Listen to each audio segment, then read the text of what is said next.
চিলাহাটিতে ভাসানী নজরুল পাঠাগারের উদ্যোগে প্রান্তিক জনগোষ্ঠীর শিক্ষা ও সাংস্কৃতিক সংকট ও উত্তরণ শীর্ষক এক গোলটেবিল বৈঠক অনুষ্ঠিত হয়েছে।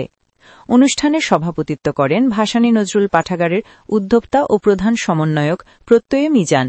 শুক্রবার সন্ধ্যায় চিলাহাটি ডাকবাংলা হলরুমে অনুষ্ঠিত গোলটেবিল বৈঠকে উপস্থিত ছিলেন চিলাহাটি মার্চেন্ট উচ্চ বিদ্যালয়ের সিনিয়র শিক্ষক মমতাজ বেগম, চিলাহাটি প্রেস ক্লাবের প্রতিষ্ঠাতা সভাপতি ও আজকের দর্পণ নীলফামারী জেলা প্রতিনিধি জুয়েল বসুনিয়া, দৈনিক যুগের আলোর প্রতিনিধি AI পলাশ, জাগো বাংলা নীলফামারী প্রতিনিধি আপেল বসুনিয়া, দৈনিক দেশের পত্র সাংবাদিক রবিউল ইসলাম প্রমুখ।